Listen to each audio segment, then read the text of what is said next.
And good evening, everyone, and welcome to the Ghosts of Bacon. I'm your host, Jake Roberts, and I want to point out, let's see, my good friend Tom Burns just popped on and said, happy first day of fall, everyone. Absolutely, Tom. Thanks for joining us. Always a pleasure to have you. Didn't see you here. Zantlo, Penny, Jan, Carolyn, Linda, Akey Blaz, Charles, good to see you. People popping up here in the chat here. So tonight, I'm really pretty excited. I've been really amped up over the last couple of weeks to have this guest on my show, Mr. Adam Thomas. He and I have been talking quite a bit lately, and he has some fantastic finds for us to look at. And I'm just going to bring him in, and everyone give him a big welcome to the show. Adam Thomas, everyone. Friend Adam, thank you for joining us. Adam, we only talked for a couple minutes before we actually went live here, but I told you I've been really excited about this for the last couple of weeks, and I'm really I can't wait for people to see what you've been able to accomplish, because the first little snippets that you showed me just completely blew my mind. So to get us started, could you just go ahead and introduce yourself, give us a little bit of a bio, and how you and your dad kind of started working on this stuff and how you came into it? No doubt. It's the same story as everybody else. I mean, we're big fans of The Curse of Oak Island, and we get together every Tuesday night, watch it. Thank you to my wife, because she knows the time that it takes to do this stuff. And 10 years have gone by, and the story kind of slowed down a little bit. Disrespect, none. Total respect to the show. They're doing what they have to do. It's very challenging on the island, and the things that they have to do to get their finds are tough. So we tried to see how other people were pushing the narrative forward, and I caught up with a podcast online, your friend Jeff Freeman, to see like what other people were doing to talk about the show and whatnot. And the first show I caught, you were on with John Edwards, I think was on that one. It was about 3 years ago. So I'm watching you do your work, and you introduced what's called the Transposition Cipher, which like blew my mind. I mean, I'm a mathematician by nature and was so blown away at what is happening. And I said, we got to take this and figure out what it is. So I call my dad. He's super old school. He's 78. He doesn't even have a cell phone. I have to drive this stuff up to him 40 minutes and show him, like, Dad, you got to check this out. So he's an analytical chemist. He did that as his career. And just naturally, he loves crossword puzzles. I have a master's in mathematics, and the two we just kind of married together. We were like, this is perfect for us. It's the scientific method in math. I mean, it doesn't get any simpler. It's everything that I could have dreamed of. It's a decryptor's dream. So honestly, Jake, to answer your question, and I know it's long-winded, but we chose to tackle the Shakespeare Folio. I mean, this thing is a monster. This is the Norton facsimile. Because we knew that there were hidden messages in there. We're not the first to contend that that's the truth. Absolutely. But also, as part of this team that you've assembled, which I'll pay homage to here in a moment, we knew that there was a need for it. There's a lot of stuff that's in there that we have to sift through slowly, and we're at the dawn of something very special, and we hope to show you guys that tonight. Like I said, I couldn't be more excited. And every time, whether it's you or William, Jason, John, Z, Stephanie, whenever I say, well, take a look at this for yourself, really look at the information. And anytime anyone really takes the time to take a close look, they realize, oh my gosh, it's here, it's real, and you guys are all right. So I'm like I said, I'm excited to see, especially the bits and pieces that you've shown me over the last however long we've been talking. Every time you show me something new, it just blows my mind. And of course, you said your dad is, you have that, scientific background. It's, second nature, the scientific method for him to actually find the acrostic anagrams. And when you were just kind of flipping through them, and I was seeing the words in the anagrams. I could read them, and I thought, oh my gosh, you guys have really hit the mother lode here, because there's just so much information these guys left out there. You know, I said it from the very beginning. I said it in my first war room experience, that I said, this is just way too large for a little hobbit from the Shire like me. So give yourself some credit, man. You've done quite a bit of work here. I appreciate that very much. But still, the thing is, and you guys have seen it now as well, how deep this goes and how pervasive it is. It's too much, for one person to go through and decrypt it all, and having more and more people kind of come on board and really begin looking at it. This is, for me, that's the greatest gift I've received through doing all of this. So, just meeting really cool people like you, it has been a lot of fun. So what do you got? Well, before we get started, I have to give a shout out to some of the researchers who came before my pop and I, yourself included, of course. Thank you. You guys have not gotten any of Jake's books. There's currently 3 of them. They're mind-numbing. I'm waiting for a couple more. I can't wait. His work is just bar none. And you really have gotten us involved in this. As you guys know, some of the main players, Jason Mercer, he does work with geometry, and me being a math guy, I just absolutely adore. John Edwards, if you have seen recently on the show, The Curse of Oak Island, with his work on the Latin Rule of 72, just earth-shattering. John is a bear at symbolism, and I cannot stress enough what you're going to see. How symbology plays an important role in this. In fact, it's one of the most important things that drives our context.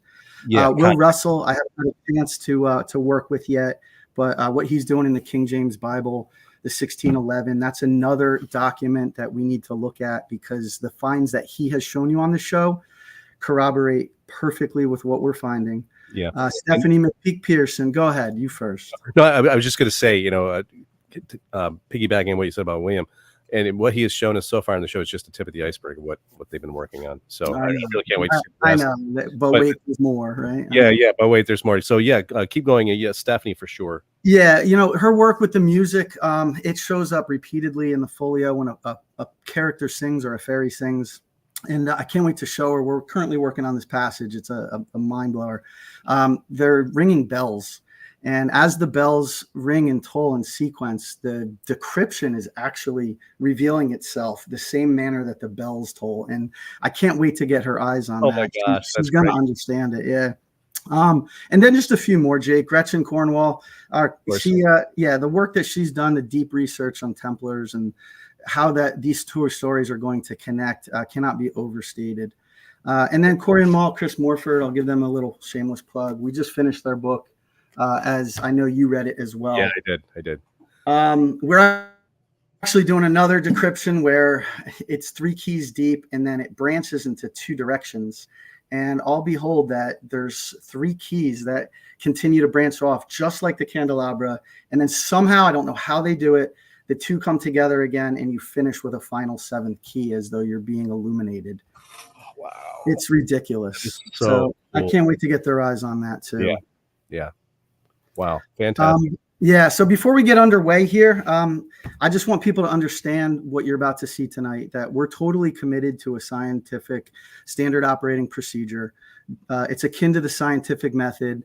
Jake has preached this on the show. No confirmational bias. We're trying to root out all speculation possible.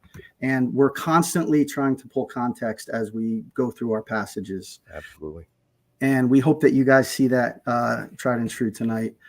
We're very strict, and we're not chasing dreams here.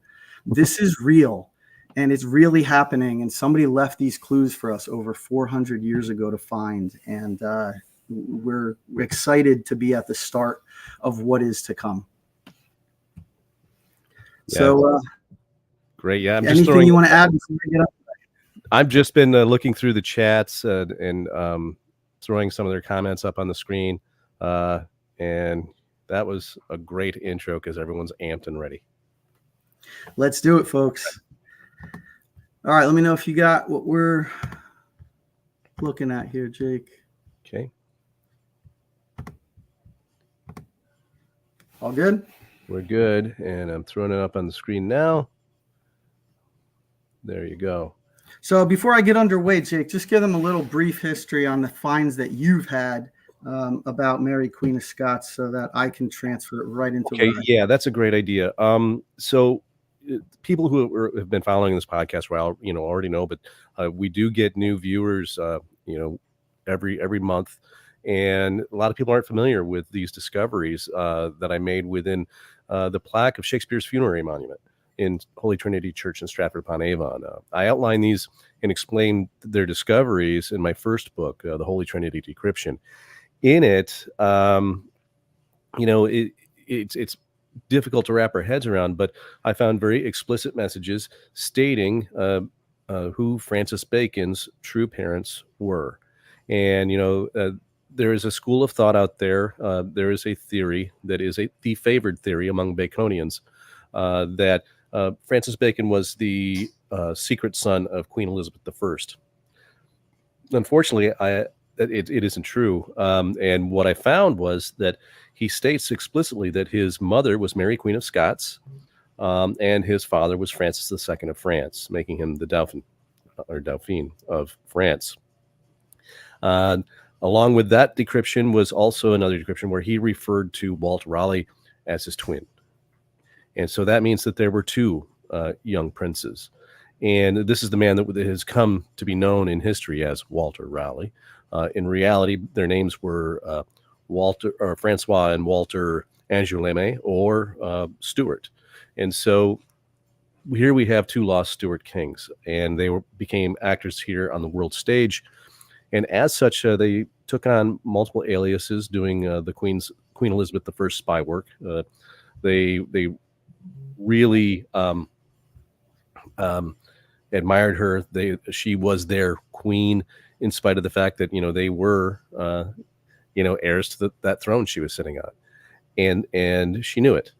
So it's outlandish as this seems at first hand. One of the things that I made sure I did was I always looked for corroborating evidence from other sources. And when Sir Francis Bacon states that the famous Renaissance artist who I had never heard of in one of the ciphers, he says, Tiberio Tonelli, that was good, but my best alias was Samuel de Champlain. Now, that took me back on my heels because, all of a sudden, here is one famous person claiming that he was also this other famous person, this explorer. And so what I did was what I always do. I went to Samuel de Champlain's work, and I found all the corroborating evidence from those sources. And so everything we do, and Adam, you've been demonstrating this to me as well, we always go back and make sure we have proper context and look for that corroboration. And so, as astounding as it sounds, those have been the discoveries to date. Adam, you mentioned the Templars earlier. That's one of the questions people frequently ask me, and when I'm talking about the Fraternity of the Rosy Cross, is what is the Templar connection? And I always tell them, I've never found a mention of the Templars, and that is until recently. And I finally found not just a mention, but a discussion of some of their work and how they came across each other. And that connection, you'll be interested to know, is actually Oak Island, Nova Scotia. It involves what Walter Raleigh found while he was there, and Francis Bacon leaves behind a message attributing the works there to the Templars. They found a Templar vault. So really exciting stuff. So did I leave anything out? No, great work, Jake. Thank you for that. You're much better suited to give your own history that you found. So. I appreciate you. Yeah, I'm gonna start out with how this operates. Okay, so Michael is asking, did we have homework? Because is that a reference to Adam and I being teachers, Michael? Michael, how you doing, buddy? That's one of my seniors. What a great kid, man. He just wants to know if he had hope. I get it now. No homework. I thought it was just somebody, heckling us that they're going to take notes during this. I love them. In case anybody didn't understand that context, I'm a school teacher. That's great. Yeah. All right. So you have the view there. You can see that, yep. correct? And there it is. Awesome. So we have two objectives tonight to reach with the viewers. The first one is to see how cipher values work and how Rosicrucians and Baconian Rosicrucians use these during their spy networking days. These are 5 cipher values that are known historically. You can look at any scholar or researcher, they'll tell you the same thing, that these were employed. And we're just going to teach you first how it works in a piece of text out of the Shakespeare Folio. The first piece of text we're going to look at is a table from Measure for Measure. It occurs on a very curious page, and we're going to show you kind of how those tables work. Our second objective tonight, after I pop out and kind of discuss here with Jake, is to try to blow your minds a little bit. We're going to show you a cipher decryption on a transposition table, or many tables, I should say, that show you how it goes from start to finish, and you can follow the messages that they reveal using a total scientific approach, and you just follow the clues as they lead, and the messages that it provides us is going to be absolutely breathtaking. We hope by the end of this presentation that you guys all see that this is actually real, this is really true, and that the folio itself has to be considered as a historical document that it has been left behind for us to view and to understand the hidden truth. And we're just so happy to be at the front end of what's about to come here. This team that Jake is assembling is the greatest on the earth, and I cannot wait to see what else we can uncover here, because the story is just spectacular. It is, and especially the new ground that you guys have broken. Because one of the things that people have to remember is that first of all, a transposition cipher involves finding a key, which is a number, and looking at a surface text, and then counting that number of characters over, selecting whatever character that is, and then placing it into a table. Yeah, I'm going to show you that right now. And he's going to show you that. And so what we do is we count that same value again, and select that next number and put it next to the first letter, and so on. And we do that until this algorithm it creates completely reorganizes all that surface text into one of the tables that Adam's about to show you. Okay, so, and within that, those 5 cipher values that Adam just put up on the screen interact with that process as well. And so it's once you understand what you're looking at, once you understand how it goes, it's much easier to understand. And this is why I'm excited to have Adam on, because I talk about transposition ciphers all the time, and the way that you kind of broke this down the last time I thought was just brilliant. So yeah, let's get right into it. So as Jake mentioned, if you want to decrypt, let's say an encryptor wants to leave a hidden message of dad. The way simple cipher works is each letter in the Elizabethan alphabet corresponds with a number. And so you would just add the values of D, A, and D, and you would get 9. And then reverse cipher usually will offer a little bit different of a number.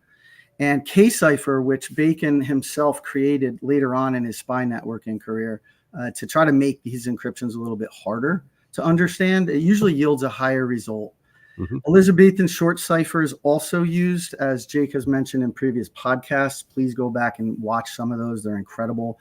In his last book, he contends that short cipher is much more important than we ever thought, and he's absolutely right. This was used by many people during the time period. And then lastly, fourfold, which we won't get into deeply tonight, Jake, as Jake has pointed out, you need 2 letters to repeat in a passage. So for dad, it will work. But for example, if you wanted to encrypt the word cat, you just can't use it because there are no repeating letters. Now, this might not mean a whole lot to somebody looking at it for the first time. But as a decryptor, if I'm in the Shakespeare Folio and I'm on page 9 and I look the 66th line down, and I notice that there's a song that's 87 characters, and the 9th word is dad, you probably have some context there that you really need to take a look at. And any researchers who are on this show who have done this will tell you the same thing, that these cipher tables work together in tandem, and they are perfect context for you to continue looking for further messages. Exactly. And if I can piggyback on that, up until this point, what most people did with these cipher systems was they would identify, a number 33, which is a signpost. It's the value of the name Bacon in simple cipher. And they would say that, oh, there it is. There's the message. That's the proof of it. In reality, what we're doing is those are just flags. These are little signposts saying, hey, look closer, there's a deeper message here. And so once we started using them in that manner and looking more closely, that's where the real information started to pour out. So go ahead, Adam. You're doing great. Thank you. Yeah, nail on the head there, Jake. So the first passage we're going to look at today in our first objective is a piece of text from Measure for Measure.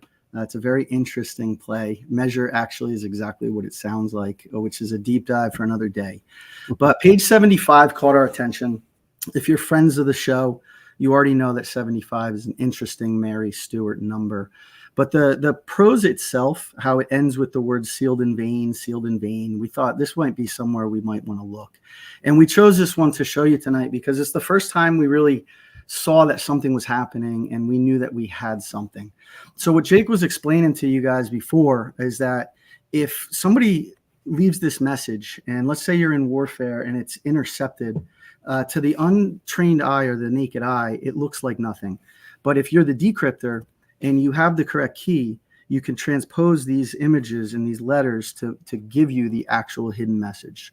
So the way it works is if you know the key, what you do is you count to the 17th letter and you put it in a grid. And then you count the next 17th, put it in a grid, and so on and so on. And what will happen is you'll create a row of text. And then you get to the end and you realize you only have 5 letters left. Well, what do? You wrap up to the top again, and I'll kind of highlight that H there so you guys can see it. That is the next 17th letter. In sequence, that goes on the second row. So you do this over and over again. As Jake knows, it's ad nausea because it's very time consuming. But what we noticed is that you get this jumbled up transposition table, and this is our first key deep. What we did notice was that word vein at the bottom of the passage shows up here. And we now lovingly refer to it as a hanger because these letters kind of hang off that right side. It's a mathematical function. We realized it had to be. And we were like, wait a minute. How can we figure out mathematically how the encryptor is doing this? And we figured it out in a way that they're able to control the keys, but we can now control them too because we know how they're going to go into the next sequence of keys. And you can go deeper into your decryption. Now, there's a boatload of math involved in it. We're not going to go to a deep dive there tonight. Perhaps, Jake, that'll be a nice show for another day. Oh, for sure. Yeah. There's just too much. I don't want to blow anybody's minds too much. I just want to get into how cool the decryptions are and what is shown to us through whoever created this. So first of all, let's look at vein and why we look at that in context in the first place. It's Old French. It means to be devoid of real value. So if you do something in vain, it means you've done it for no reason. Why are we on a Stuart page that's going to become devoid of real value? And what my dad and I noticed was if vain shows up at the bottom of the original text and somehow it revolves and it hangs on the right side, how can we get the bottom of our transposition table here to do the same exact thing? And so the encryptor put the next message right there at the bottom. And you have to use your wit to figure out how you can anagram what he's trying to say. Now, to the untrained eye, you guys are probably looking at this like, I don't see a thing. But my dad and I saw it right away, and we got really excited. We knew we were on to a trail. And that anagram is the word surname end. So let's look at why that fits in context. Now, modern convention spells surname as S-U-R, and you are correct. But what we've learned through the Folio, and Jake can agree, is that when you see something that's misspelled, it is a beacon to please look here. And surname also has some very interesting values. It did show up on page 75, which we knew was a Stuart number. Surname values to 75 in simple cipher. If you're not familiar with that, you need to go back to that table we showed you at the beginning and just add up the value of those numbers, those letters for yourself. But it corresponds to something very interesting. Stuart does the same thing. So we thought, is he really telling us that the Stuart name is coming to an end? And we looked for further context. And in each cipher table, he gives us more and more information. If you didn't have enough on short cipher, he gives you the other spelling. So it doesn't matter what country you're from. If you use the convention of Stuart spelt differently, you're going to understand the bloodline that's about to end. And this is exactly the context that we were looking for. Wow. So at this point, we're super excited. We are going to get to our second key, and we're going to explain to you how we do that. But just as an aside, 39 and the way these tables work, and Jake, you can kind of go in a deeper dive on this. But if you look at a prime number table, the 39th prime number is also 167. And that's a really important number for our friend Francis Bacon because it's his value in simple cipher. Great stuff. So I'm going to pop out there. I don't know how that came through, or if you guys have any questions before we're really going to throw you some serious messages here in a minute. So I want to make sure that everybody's understanding and we're good to go before we get going. Yeah. Let's see. Looking at Frank March, great researcher. He wants to know the measurements of the folio. I don't remember off the top of my head. My mind's still up on the shelf. You mean the height and the width of the pages? Yeah. Jason could probably tell you that's got to be a 7-to-8 ratio. Yeah, I think it's 7 to 8. And Z, of course, comments. She's found many things in short cipher. Yeah, it's all over the place. Frank Z, I didn't give you guys pay homage, but I know the work that you guys are doing, and it's excellent too. Yeah. Okay. Everyone says they're. Penny says she's good to go. She's ready for it. Aki is saying truly irrefutable evidence. Yeah, Aki. I mean, this, people, and the thing is, it's like most Baconian researchers, and I've said this in previous podcasts, we tend to stay away from the first folio simply because so many have gone before and tried to make attempts to find cipher evidence within the first folio. And basically they've all failed pretty tremendously. And so to be able to suddenly see what you've done here, and you can look at the table and you can just see how it works and that it's definitely purposeful. And Dakota Ring, good eye. He picked up on 153. Is the Vesica Pisces number? Yes. In addition to that, it's really important to Bacon and Raleigh because 153 is the value of the K cipher value of the name Raleigh, but it's also the reverse cipher value of Rex Bacon, and it's also a triangular number. This means you could take, if you have 153 marbles, say, you can arrange them in a perfect equilateral triangle, right? And so the last one would be number 153. The one in the other corner would be number 137, which is the 33rd prime number, and also has a lot of symbolism associated with it in a lot of traditions. So really cool stuff. Thanks for that, Dakota. All right, we're going to get deep into this now, Jake. Yeah, let's go. Yeah, let's do it, man. Ready. All right, so let me get back to where you guys just were left off. You got that on the screen? You're good? And boom. Okay. There. So we saw this anagram at the bottom, surname end, and we're like, how do we get this to wrap and do the same thing that Vane did? And because it's a higher number of characters, there's 10 of them, we did the mathematical portion of it, which again, we're not going to dive deep into tonight. But we realized that in order to do that, there's a few different keys that can get you to transpose this and get those letters to hang on the right. And it turned out that key 11 will work. So what we do is we count every 11th key in our already jumbled up key 1. And here is your grid. And just direct your eyes to the right side. Surname end is hanging off that right side. What we're really interested in, though, as you already know as a viewer, is what is happening at the bottom. So there's zero subjectivity here. The message we're looking for is appearing in the exact same location. And we got really thrilled because we saw an anagram for the term berate. So we do what we do. We try to get those 6 letters to hang and continue these keys further. And we know the math that's involved. We can control the keys now. And it leads us to our third transposition table, which is a key 13. Now, berate is a pretty interesting term, and this got us really excited. As I mentioned earlier, this was our first cipher table that did what we wanted it to do.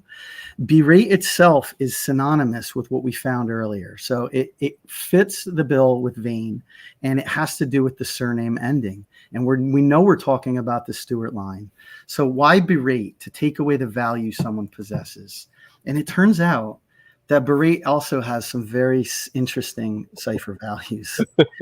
Friends of the show already see them. Yeah. But these cipher 2, who Jake mentioned as Francis's twin brother, Sir Walter Raleigh. Now, why would he pay homage and tip his cap to him here with the surname ending if he's not part of the Stuart line? It just doesn't make any other sense. Right. Exactly. So I think one of the questions people have, and you and I have talked about this before because you've explained this process to me. Could you touch on how you chose the next key? How does it present itself to you? It's so deep, Jake, to discuss right now, but I took this to our math department, and it's like, how are these things working? Is there a mathematical function or an explanation to it? And it's deep. It has to do with prime numbers and factors that work if you want a certain amount of characters to be a remainder off of that right-hand side. Right. Yeah. So if you, I mean, any of you at your leisures, take a look at it, do a long-term dive into it, but we will explain that at a later time. Yeah. There's just so much math involved. Yes, absolutely. All good there? Yeah. That was exactly the type of explanation I was hoping for. Yeah. Perfect. Yeah. Before I go into the last of these decryptions, and then we'll take another break and kick it over to you guys, and then really blow your minds with our second decryption, is the number 22 that shows up as a short cipher. It's a Stuart number. It's very important. Those who are deep in research, I implore you to look at the twice 11 brethren there. Mm-hmm. But the fact that, please look at your cell phones. I mean, Walter Raleigh's birthday is January 22nd, and Sir Francis Bacon's is also listed as January 22nd. So at least history gave them that. But what it will show you is that they were born on different years, when in fact we know that that is simply not true. Correct. History is written by the winners. They changed the dates, so we could not understand that they were twins. Yeah. As you already know, go ahead. Yeah, most historians, they point to that actual portrait of Raleigh, indicating that, he was 34 years old on the date of appearing on that painting. However, people who follow the show know that dates are rarely dates, and they're usually cipher signatures. And also, the age of 34 is also incorrect. It's a signature, a reverse cipher signature for the name Watt, his nickname. So, again, just kind of that's where that misunderstanding has come from. So, Jake, I'm gonna say what we said pre-show. I mean, it's just so much fun. It is. It really is. It's unbelievable, buddy. Thanks again for sending me down a 4-month or 4-year rabbit hole. You got it. So the viewer will understand at this point. We're really going to direct our eyes to the bottom right here and what can be gleaned. At first, we saw the word lease, but we tried keys that would hang those 5 letters. We did all the math. It's very complex, but it led us nowhere. So we made it past tense. And again, we have context. In Middle English, it means to lessen, to lose. So we have sealed in vain. It happened for no reason. The Stuart line clearly is coming to an end, and berate shows up. We take away value, and now we have lease, to lessen or to lose. My friend, I'm going to just show another kind of trick that they use sometimes. Bacon and his associates were not one-trick ponies by any stretch. Sometimes there's a double meaning, and I thought John Edwards would like this one. The term sealed could also be implied here. It means that you take a species like a bird and you close up its eyelids. And in a symbolic manner, the twins were not recognized at their birthright. So they were kind of kept in the dark symbolically, and they had to find the light themselves. That's so good. Yeah. So if you look, leased or sealed is 6 characters. And because berate was also 6, we had done the math involved to get 6 letters to rotate and hang off that right side. So we already knew if we use another key 13, this will get us to where we need to be. So you can try it yourself, count every 13th letter in the 3rd grid, and it will work. And this is what it looks like. Yeah. Now, a couple things here. We are 4 levels deep in a decryption. I mean, we are crucially deep, and we recognize that that bottom corner, there's only 3 F's in the entire passage. And friends of the show will already know what that means. They magically appear in this bottom right-hand corner. So we're like, oh my gosh, like we have to get these to hang. He's going to sign his work. We already know who it is. Right. And We can't use 3 letters to hang because it's accompanied by these E's. And that's a dive for a different day. But we are going to get these letters to hang. And what we deemed we needed to do was, because the word vein had 5 letters and we started with a key 17, these are also 5 letters. So we're going to use another key 17. And we understand now how to control these. Mathematically, when we do a key 17, those letters are going to hang. And what we noticed was that the passage starts over again. It wraps around to its original form. To the original form. And we're like, this is unbelievable. Like, I took this to my math department and we studied it for a week. What are the odds of getting 3 letters for Francis to be signed at the end, and then somehow it wraps? And we were literally incalculable. Like, we couldn't even do it. It's a whole bunch of permutations and combinations that it's remarkable. But if you're not understanding yet what the triple F's mean, let's talk about a little symbology, and then I'm going to kick it over to Jake here. You end where you begin, and this is so valuable to Freemasonic teachings today. Rosicrucianism is this concept of ending where you begin and beginning where you end, the concept of alpha omega. Yes. And so we realized we used a key 17, and we started with it, and then we ended with it as well. But what are 3 F's to the viewer who doesn't understand?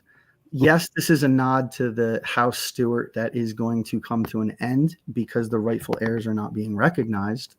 Poor Mary, Queen of Scots' first 2 sons. Mm-hmm.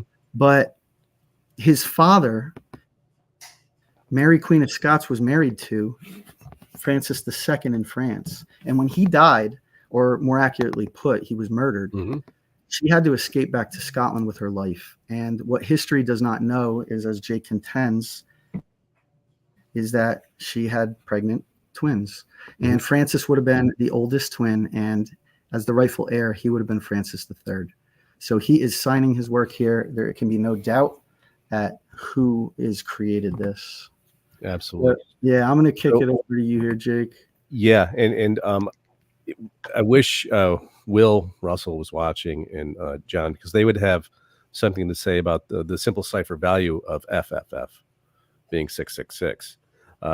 However, I believe that it's F the third, F times 3. So he does this frequently in the cipher systems, where his name will appear 3 times, indicating that he's Francis III. Mary's name will appear twice, because if she were Queen of England, she would have been Mary II. And in these same words where Mary appears twice, the third number in K cipher is usually 99, which is the simple cipher value of Francis II. So both of their names are encoded in a lot of words in that manner. And so that would be, probably my initial interpretation of that. And not really off topic at all, AO.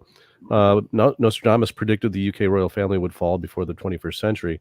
And he said, the more you watch this show, the more you're thinking Nostradamus' prediction could be right. Well, yeah, it could very well be. And there are even people who contend that maybe Nostradamus was actually an alias of one of these guys. So maybe he was just recording history.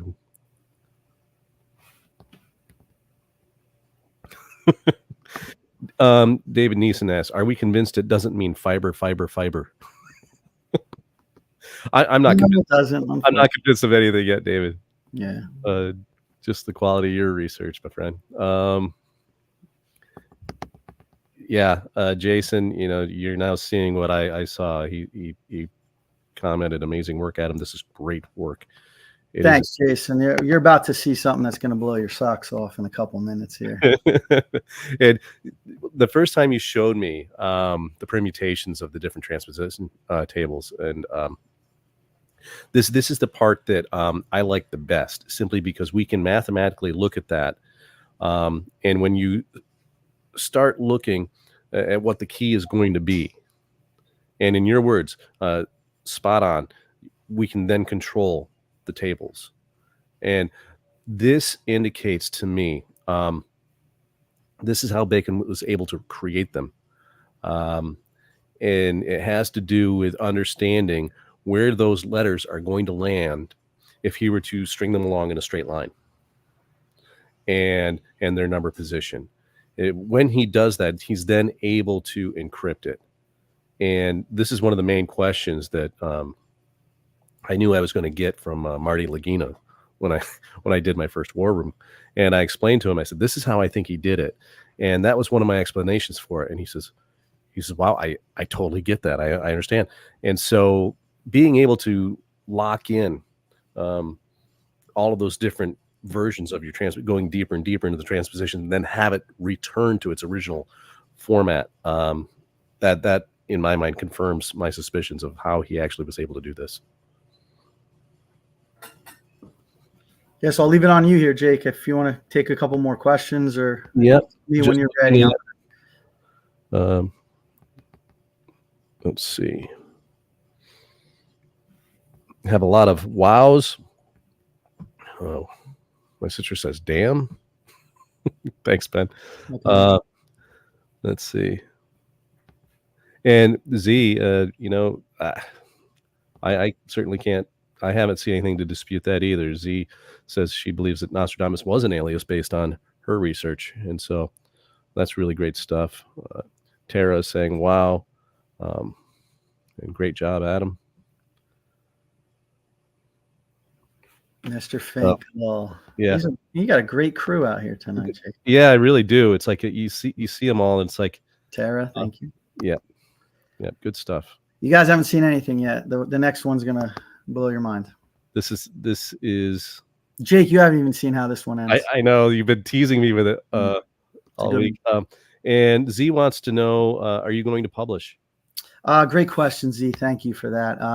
I have 2 young daughters. Hi, Savannah and Macy. They're watching tonight. Nice. Super busy, but yes, thank you for that question. Jake and I have talked at length about this too. This has to be taken to a whole new level. Yeah, you got to get this stuff out there. We got to get it out there, and we all have to partner up and just put this information. It's time. It's waited way too long. Somebody created this over 400 years ago, and it's time to tell the hidden history. Absolutely. I'm into that. Michael says he can't wait for tomorrow's class chat. Michael wants to take away 5-10 minutes of class in the beginning. That's the best way to do it, Michael. Right. My students knew how to do that to me. Yeah, Aki says excellent news. It's far too important information to not publish. So great stuff. All right, so let's take a look at this next. Let's get our minds blown here. All right. Here we go, folks. So objective 2, we're going into right now. We want to show you how a decryption works from start to finish, and how you have to use scientific principles and your wit to make this kind of become unearthed. So bear with me here, Jake. No problem.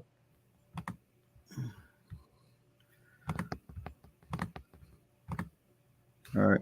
I'm going to put that one back on. You see it. I just got to go backwards a few. Okay. There you go. Okay. You're ready. Here we go. All right. So our second decryption tonight, we pulled out of Shakespeare's Love's Labour's Lost, a very intriguing play.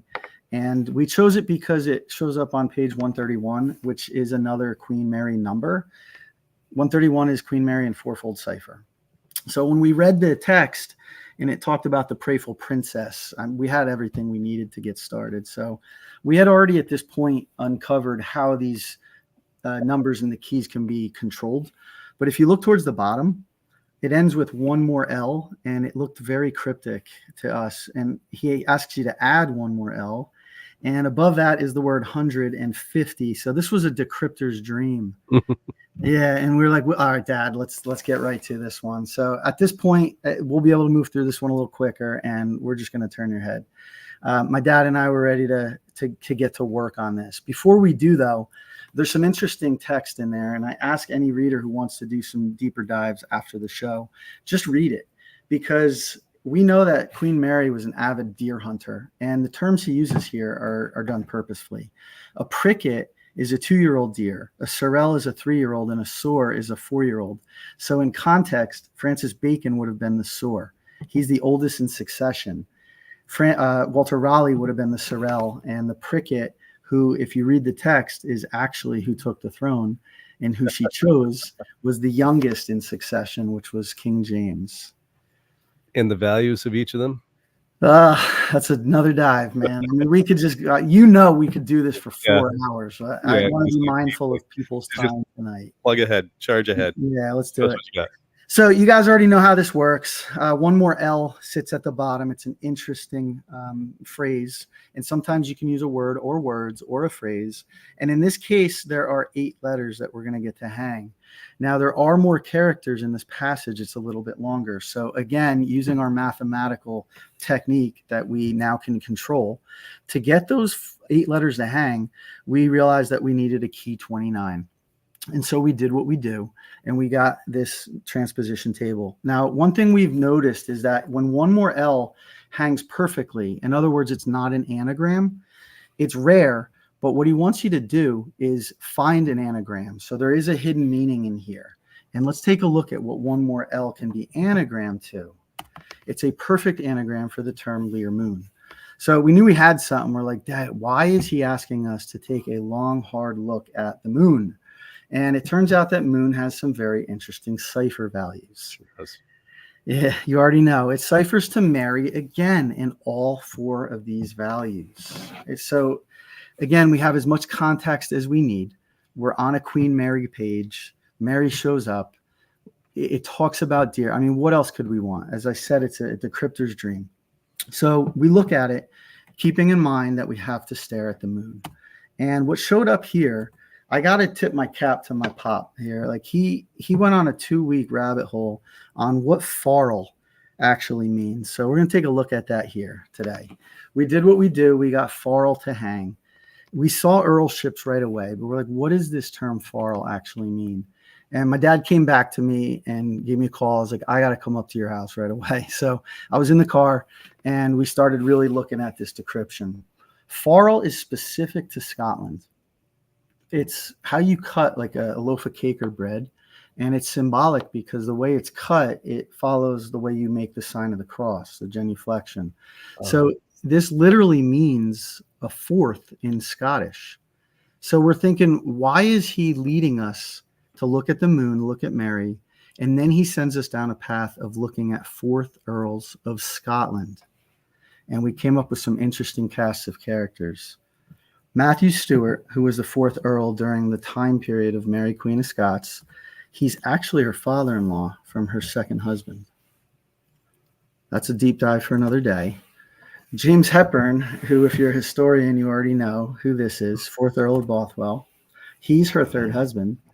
And for the reader, if you want to look at some of that information down below, Jake, you're probably laughing already because you see the name Francis Stewart. Yeah. You know what that means. Oh, yeah. Yep. His earlship passes to one Francis Stewart. And we have another character, a 4th Earl of Morton, who is extremely important in the lives and deaths of 2 of Mary, Queen of Scots' husbands. So why are we sent down this rabbit hole? What is Francis Bacon telling us? He's telling us to stare at the moon, keep an eye on one more L, and you have to look at 4th Earls in Scotland. So we get excited. We look at the end of the passage again. How do we get this thing to reveal another message? And it was beautiful. It told us that L reveals. And the beginning prose, as you mentioned, it said one more L. So what is L going to reveal for us? We see 8 characters in the word L reveals. We already know that one more L yielded a key 29. We didn't have to do any math here. We said, let's just use a key 29. And we did. So there's your L. And we are 3 transposition tables deep in this. It's very deeply decrypted. And if I can quickly jump in. Yeah, go ahead. These, whenever you see the word see or trace or reveals, transposition ciphers always produce acrostic anagrams in specific shapes. And within it, you will always have one of these acrostic messages that tell you what shape to look for. In this case, it's the shape of the letter L that will reveal the contextual acrostic anagram. So if you go through the text and you're able to form a letter L by like L, I'm going backwards here.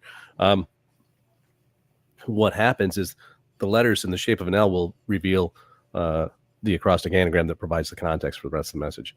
And so they play double duty whenever you see this. This is just fantastic stuff, Adam. Yeah, it's going to get real good. And Jake, as you're right. I mean, there's dual meanings in all of these, and there are some L shapes in here for sure. But at this point, I'm at my dad's house, and we see the bottom message, and we start going nuts. We're like high-fiving, we're chest bumping. We see the word total with a bunch of L's, and we're like, oh my God, this is real. And we get those letters to hang, and the passage wraps again. We're like, oh my God, this is perfect. We know what we're doing. It's tried and true. It happened twice, and we're high-fiving. To say nothing too of the fact that we did the values of total OLL. Mm-hmm. Signed his work again in 2 cipher values. So at this point, we're so excited. We're high-fiving. And I sit down, and I'm like, just sitting there. And Dad's like, what's wrong? I was like, Dad, there's something not right, man. I was like, it's deeper than this. He's like, what are you talking about? What are you bursting the bubble? And I said, well, L reveals. And at this point, it has done nothing. So what is he trying to tell us? And I said, we got to go back. He tells us you have to add one more L. Right. So we go back to where we went wrong in the first place. In our haste, we said, whoa, let's use total OLL.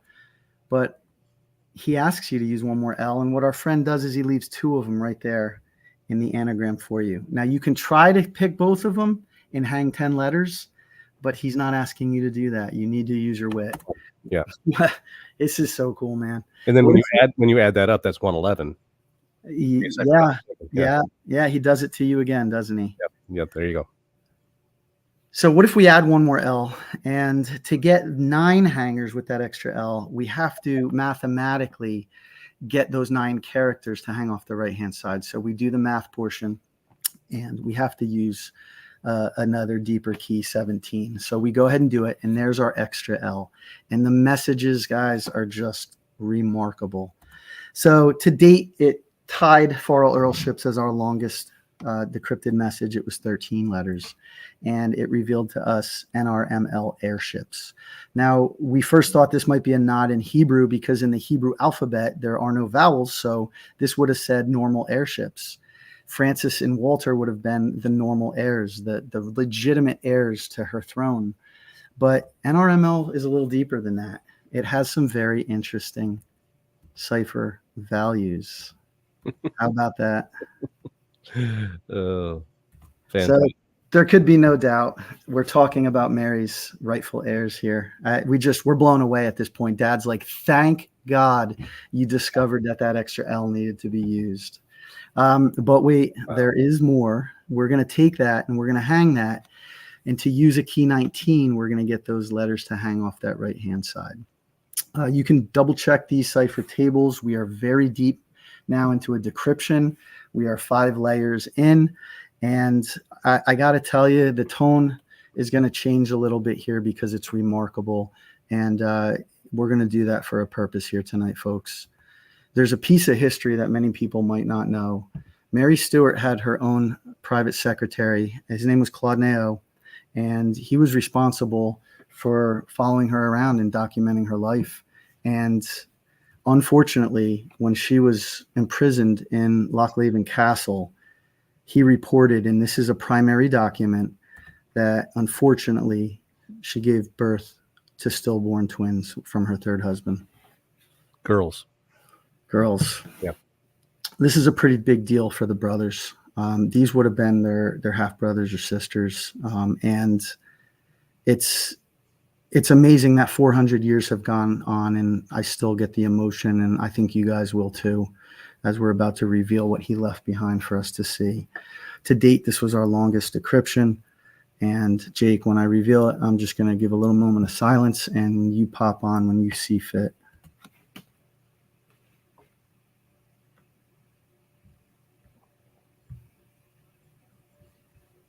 Yeah.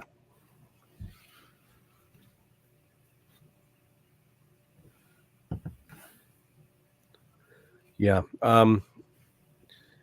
When you showed me that the last time, it's like that was the one that really kind of stuck with me, because when it came to Bacon, he had a great deal of affection for his family, for his siblings. James especially, and obviously Walter, he believed was his other half. And so, to have that happen. And with Mary, I think that, the sonnets, as I explained in my most recent book, really seem to be written to Walter, is a warning of stay away from Mary, don't trust her, but he also had that sort of love-hate relationship where he didn't trust her, but she was his mother. And so there's definitely that. Yeah, and so Akey. Yep, good Lord, the complexity of this is mind-blowing, amazing work. Thanks, Akey. AO does mention that's the 4-line cross symbol we see on hot cross buns today. That's right. They still do that. Jason, this is so deep, awesome work, and mind-blowing. That's a true compliment coming from you, Jason, for sure, with all of your fine work you do.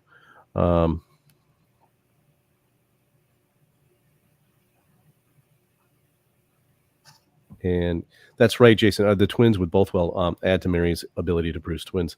And that's how I used that information in my most recent book. Yes, I said that she had a proclivity, that twins were running in the family for sure. Yeah, Jason, that's a great point, because it wouldn't have come from the Valois side, then the father's side. It's clearly evident that it came from Mary. Yep. Oh, great question, Ray. What play in the folio is page 305? Well, there's more than one page 305, so that's the problem. Yeah, you're deep in there. Yeah.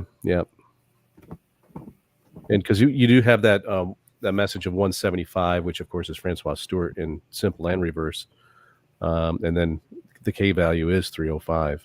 So it's a really good question, Ray. And Z, of course, yes, you knew about the girl twin stillborns. It's crazy that it shows up there on the 5th key deep. There's more, guys. After these questions, I got one more small cookie for you. Oh, good. And of the stillborn twins, David, that was Bothwell, Lord Bothwell. Her third husband. Her third husband, yeah. After she murdered the second. So yeah, those are all of the questions. Yeah, Penny. This is why I've been so excited to have you on, Adam, so everyone can finally see what you and your father have been able to accomplish here. And so, and anyone else, Adam, you said this at the beginning. We're really kind of throwing. It's not a challenge. It's just like an invitation of other people out there to kind of take up the cause and do the same things that we're doing. The more people we have working on this stuff, the lighter it is for the rest of us. And that's why I've been very passionate about making everything I do very open source and say, hey, use these, do this. here's what I know. Here's how it works. See what you yourself can find. And even though, and I said this, in multiple podcasts, even though this information does sound eccentric or crazy, the fact of the matter is that it's all true. This is hidden history that we're able to kind of peel back the layers and pull back the veil and reveal to everyone and show them that, look, it's all true. And if you don't believe us, all you have to do is start taking a look for yourself, and you will learn very, very quickly that it is real. So, you got any more coming up there, Jake? You want to pop up? Sure, whatever you got. All right, I'm going to close this out. I'm going to show you guys one more final cookie, Jake. You have not seen this either. This is so cool, man. We ended on a kind of a sad note, but I'm going to pick up the pace again a little bit here. This decryption is not complete. We're going to take it one step further. So my dad and I were like, this is unreal. I mean, honestly, emotion attached. what this poor woman had to endure, Mary Queen of Scots, it's just remarkable. But we're like, how do we get Stillborn's Risen to hang? There's just so many characters. And we figured mathematically to do so, you're going to need a pretty high key. Mm-hmm. And it worked out mathematically where a key 47 will work. And I'm like, Dad, is this even viable? I mean, Jake has done a key 38, I think was one of your highest. Yeah, that was one of my highest. You know, we laughed. He goes, well, Mary is 47 in reverse cipher, so why not? Right? I mean, right. Do it. So let's find out a little bit more about why one more L and why we're staring at the moon, because we're not finished. So we did the key 47, and it's hard to probably see on screen, but it's this long, narrow, drawn out thing. And the letters for Stillborn Risen hang. And all it revealed to us was this small hidden message at the bottom. And now this is 6 layers deep on a decryption. I mean, we are as deep as the earth is long. And we said, well, to get flip to hang, we need a smaller key. And we figured out mathematically how to do that. And it will reveal to you a long, narrow key again. And I just wanted to direct the viewer's attention here to the right. You'll see the word flip that's hanging. And we're like, so what? We're on the 7th key. 7 is very symbolic. Jake, you've seen our work, and you know that 7 is a very important number. This has to be the end, but I'm not seeing anything. We looked up the vernacular of the time period, and flip is exactly what it is today. It means to take it and to literally flip it. So you have to use your wit. Watch this. So at first we tried to put it up to like a mirror or to a light, but the letters were all backwards. So let's just recreate it. So you'll notice now that flip is on the left, and the characters that were on the left are now on the right, where your messages are revealed anyway. And holy smokes, I was like, Dad, look at this. To date, we had the largest decryption we ever had. There are 28 characters, and we saw right away the NRML and the airships. He is reiterating to you every message that he gave you and all the preceding keys leading up to this point. But we realized there was one letter missing, and I was like, oh my gosh, Dad, we need a letter L. We need one more L, and it's right there. It happens in succession. It's the 29th character. He makes you use it again, and the message is just unbelievable.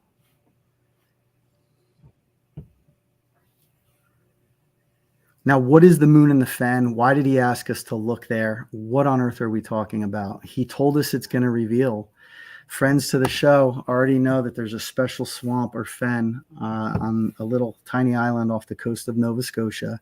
And all of our research now very strongly suggests that there are some important documents in there that are going to reveal exactly who Mary's airships are. Just as an aside, we're going to throw at you another piece of prose in Shakespeare. These are all over the place, by the way. I beg you as the viewer to take a look yourself. But on the night that Paramus and Thisbe perform their play, they're begging you to try to get Moonlight into the chamber. And they ask, does Moonlight show up the night we play our play? There's a beautiful ceremony that occurs on the island right at this location. And they tell you, you need to look at the calendar, check out the almanac, find out the moonshine. You have to get the moon to shine in the fen into their chamber, and it will reveal who her airships are. And they reiterate one more time that it does shine that night. There is a celestial alignment, and we have to figure out how you get that moon to shine onto this fen. It's remarkable work, and we're just so proud to be a part of it. As well, you should be. Wow. I'm going to pop out there, buddy. Yep. That's just fantastic stuff, Adam. All right, people, thoughts?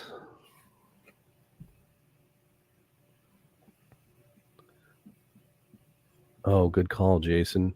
The Winter's Tale starts on page 304. And there's an important date in there, Jason. We'll talk. Yeah. Yep. Yeah, there's more than just a date there, too. A few things I've been kind of sitting on here lately. It's not in a form that I can share yet, but I have a feeling we'll all be able to do it together soon.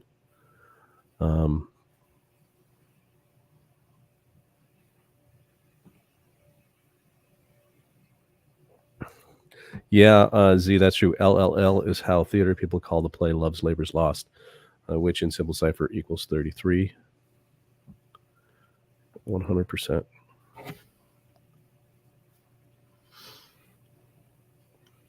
Mathematical mention. The mathematical depths of the cipher also demonstrates Bacon's influence and command over the development of the English language. That can't be overstated, Aki. It really can't be. He was so influenced when he went to the French court by the Pleiades and how they were consolidating and creating the French language. He wanted to do the same thing back in England. And so I think we're seeing, obviously, evidence of how and why he did that. The big thing that, before anyone, comes at us with one of those, fallacy of logic arguments, like hypothesis contrary to fact, of they whenever we talk about these messages appearing in the sonnets or in the plays, there's always this argument that people attempt to use, saying, well, you can't be claiming that, the greatest works of English literature were created just to be a vessel for these little messages you found. And none of us are ever making that statement. What they did was they created something that was so good and so fine that they knew it would stand the test of time and be around forever. And such a container, such a vessel, is the perfect place to, after they're created, to go ahead and place those messages in there. So, yeah, David saying Eye of the Swamp. Brain Stew's asking, I don't know the answer. Does Birch Island connect it in any way? It has a triangle spear-shaped swamp. Yes, it does. And it could very well connect, because one of the things that I'll go ahead and just share this much. One of the things that I've been talking to folks over on Oak Island about is that Oak Island is actually was their base of operations. Okay, Bacon. I just decrypted this decryption last week. They were using Raleigh and Bacon were using Oak Island as a base of operations because of what they had found there. But it's just the tip of the iceberg in terms of the islands in the area, as well as a few islands on other parts of the world where they left work. Let's put it that way.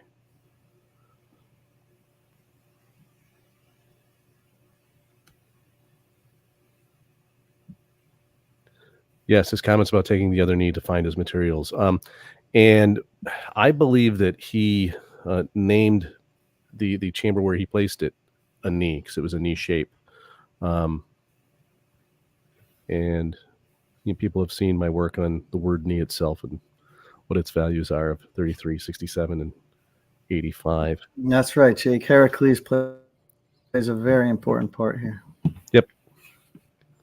And yeah, Tom saying, incredible work, mind-blowing to think of the creativity of those who wrote these passages. Oh, 100%, Tom. Thank you, Tom. So true. So true.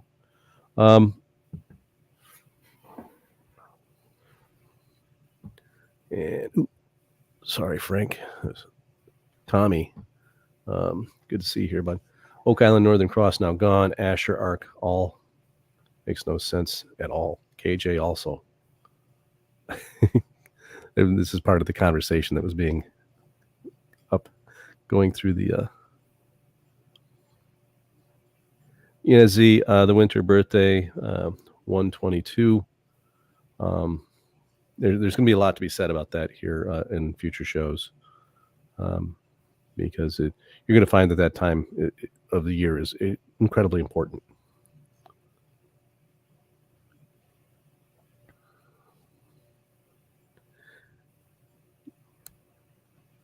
Yeah, guys, and you're talking about all of the other islands, Mason Island, Masonic symbolism related to Oak Island.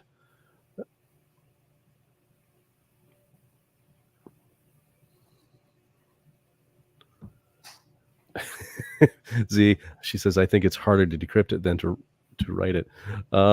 Yeah, that's just it. One of the things that I think that they worked really hard to make sure that someday, some way, in any of these vessels, that the truth would come out. And now what we're able to do is use each of them as corroboration for all of the other messages. And it's not a matter of now us looking and just trying to find what we want to see, because in fact, when I did the original decryption, and you kind of talked about this too, Adam, that was not the message I was looking for. I was hoping I would find something that confirmed, that the Prince Tudor theory, that he was the son of Elizabeth. And when I ended up finding information that completely disproved it, I was a little disheartened at first, but then of course I realized how incredibly exciting it was, because suddenly everything made sense, because a lot of the evidence for Elizabeth that people use to claim that she was his mother, a lot of that evidence also applies to Mary. So really pretty interesting. And it's not to say that Elizabeth did not have children, because we do know that Robert Devereux was her son. Let's see. Yeah, great thoughts. Let's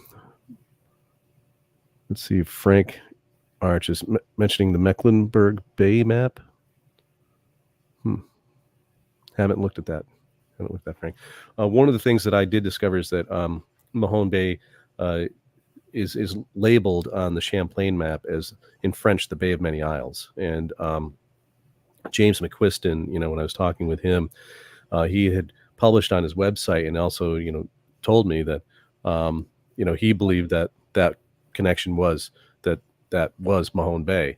When I talked to Doug Crowell about it, Doug said that he says, well, it's actually farther up the coast than it's not in the right location. And I said, here's the thing. I said, I don't think it's naming the place. It's a part of a decryption. It's a part of a code that I haven't cracked yet. Because all of the place labels on that Champlain map, you can actually see it over my bald head here on the wall. All of the place names are actually labeled in the legend, and their exact location is placed there with a number or a letter. So I don't think they're actual names of places. They're a part of the cipher that appears in the map, and I've explained that at length. But good thoughts, people. Anything else for the good of the order here? Looks like that's about it.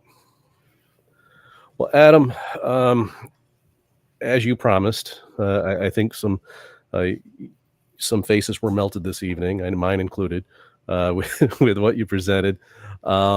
Your accomplishments with being able to control the transpositions and do this style of decryption is really pretty amazing. And at some point, what I'd love to do is when you and your dad finish the decryptions of the anagrams, I'd love to have you come back on and see what else you found. But so far, I would say that what we have here are just every time it's more corroboration. And as we continue to do this, I think we're going to be. We already have a mountain of evidence, and I just hope we have enough people to dive into it. So, and the contribution you guys have made so far can't be understated. So great job, my friend. Great job. Thanks, man. The team you've started to assemble and some of the work that these other researchers I noted in the beginning are working on is just absolutely tremendous. And we've always called it this, Jake, you and I, but it's the greatest story that's never been told. Absolutely. And it's time to put that to rest. Absolutely. Absolutely. Ayo, you were very welcome. He says, thank you for an amazing live stream, you guys. Suzanne, to your dad and helping to solve Bacon's mystery. Can't wait to see Adam back here for sure. Take care. Stay safe. You too, my friend. Thanks, Ayo. Aki is telling us it's pure brilliance, gentlemen. Thanks, Aki. Thanks a lot.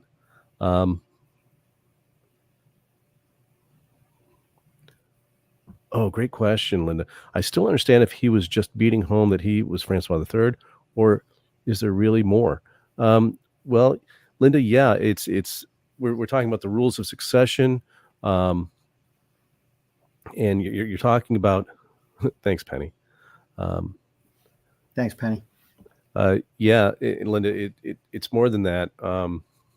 And in future shows, there's even more history that needs to be unveiled. But at the center of all of these messages, yes, he does beat home that he is Francois III and who his parents are, and that Wat Raleigh was his brother. Now, that's at the heart of it. But once you have this knowledge, then suddenly a lot of the other messages start to become unlocked. So there is more.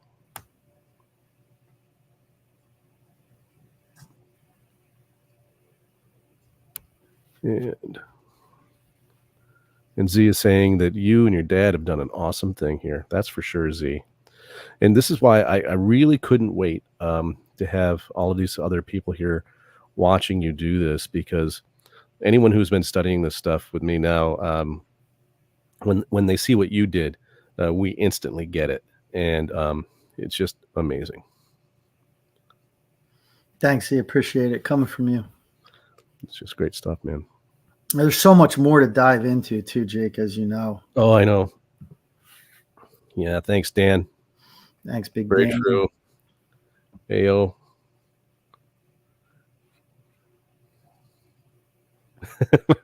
The swamp is a special place. It is a very special place. Yeah.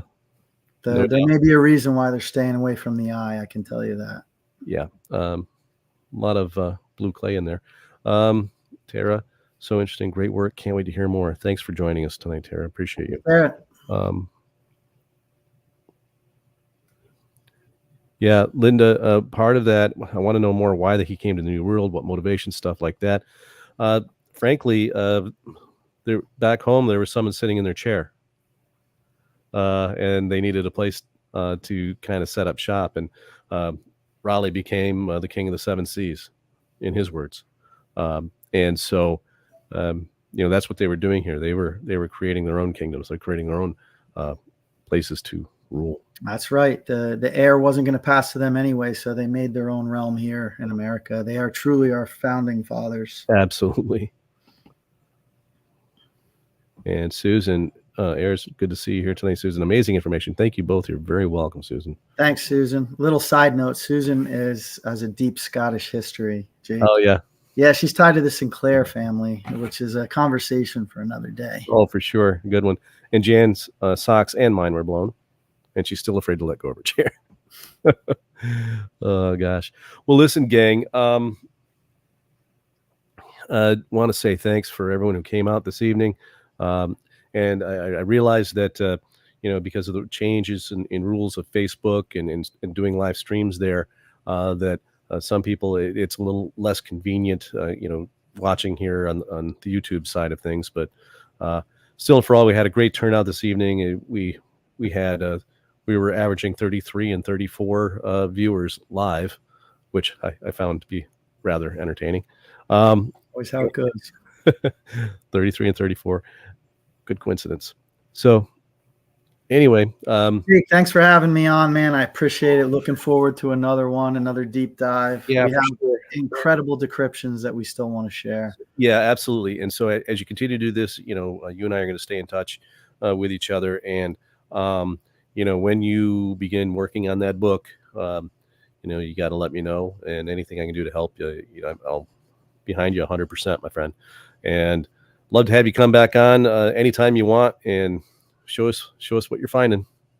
So thanks for joining me, Adam. Thanks, everybody. Pull you out, and we'll kind of debrief here afterwards. All right? Yeah, take care. Thanks again. Wow. Every time, someone new kind of reaches out and said, hey, I've been trying some of the cipher stuff, and you're right. It's just incredibly satisfying, especially when you see others kind of take what I did, and then this whole idea of the transposition. My way of finding the other keys is a little bit different than what he did, but what he and his father are able to do now and actually control them in that way is something that I had never even considered. And so they both have taken this to a whole new level as far as I'm concerned. So once again, everyone, I want to say thank you for turning out. Appreciate you very much. And glad you were able to pop in and hang out with us for a little over an hour. And until next time, I'll be seeing you in 2 more weeks, I believe. Okay. Take care, everyone. Thanks again. Have a good night.